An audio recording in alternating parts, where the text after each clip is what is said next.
Hello champions, welcome back to my channel Chinnu explore. Congratulations to GNM BS nursing students. మీ results వచ్చాయని తెలిసిందండి. Especial congratulations to 4th year students. ఇప్పుడు మీరు jobbers అవ్వబోతున్నారు.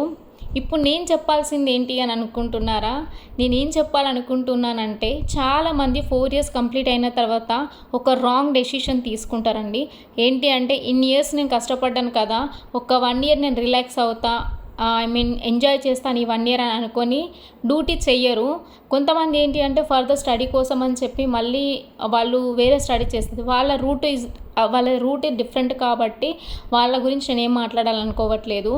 ఇంకొకరు ఏంటి అని అంటే, ఏ డ్యూటీ చేయనన్న వాళ్ళ గురించి, ఎవరైతే ప్రాక్టికల్ సైడ్ డ్యూటీ చేస్తామని అనుకున్న వాళ్ళ గురించి నేను చెప్పాల్సిన విషయం ఏంటి అని అంటే, ఖచ్చితంగా మీరు ఒక్క 2 ఇయర్స్ మీరు కష్టపడాలండి. ఒక్క 2 ఇయర్స్ మీరు జాబ్ చేస్తే ఏంటి అంటే, మీకు ఫ్యూచర్లో అది చాలా యూస్ఫుల్ అవుతుంది. మీరు అది కార్పొరేట్ హాస్పిటల్లో చేయండి, చిన్న చిన్న హాస్పిటల్లో చేయకండి. ఆ 2 ఇయర్స్ ఎక్స్పీరియన్స్లో మీరు చాలా విషయాలు తెలుసుకుంటారు.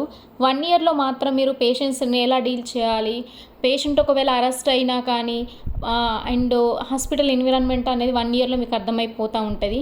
ఇంకొక 1 ఇయర్ 2 ఇయర్స్ జాబ్ చేయమని చెప్తున్నా కదా, అందులో ఒక 1 ఇయర్ ఏమో మీరు ప్రాక్టికల్ సైడ్ వర్క్ చేసుకొని కాన్సన్ట్రేషన్ మొత్తం దాని మీద పెట్టండి.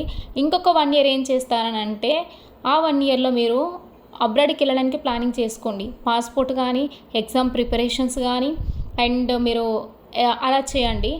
దాని తర్వాత మీ 2 ఇయర్స్ కంప్లీట్ అయ్యేలోపు మీరు ఖచ్చితంగా ఏదో ఒక అబ్రాడ్ కంట్రీ కోసం మీ ప్లానింగ్లో కంప్లీట్ అయిపోయి వెళ్ళే స్టేజ్లో మీరు ఉండాలి. అప్పుడే మీరు ఏంటంటే సక్సెస్ అయినట్టు. ఎందుకు చెప్తున్నాను అని అంటే, మీరు ఒకే ప్లేస్లో 4 ఇయర్స్ 5 ఇయర్స్ చేసిన దానికి మీరు అబ్రాడ్ కంట్రీలో ఒక 2 ఇయర్స్ చేసిన దానికి చాలా డిఫరెన్స్ ఉంది. మనకు ఫైనాన్షియల్ చాలా ఇంపార్టెంట్.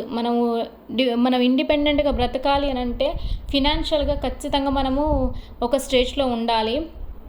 కాబట్టి నాలాగా 4 ఇయర్స్ 5 ఇయర్స్ వర్క్ చేసి అనవసరంగా క్లినికల్ సైడ్ టైం వేస్ట్ చేసుకోకండి. ఒక 2 ఇయర్స్లో మీరు ఖచ్చితంగా అబ్రాడ్ కంట్రీకి వచ్చేస్తారనుక మీకు అప్పటి వరకు 24 ఇయర్స్ అయిపోతుంది. 2 ఇయర్స్ కంప్లీట్ అయ్యేలోపు మీ వాళ్ళు ఎవరైనా మ్యారేజ్ చేద్దామన్నా ఒక ఛాన్స్ ఇవ్వమని చెప్పాలని రిక్వెస్ట్ చేయండి.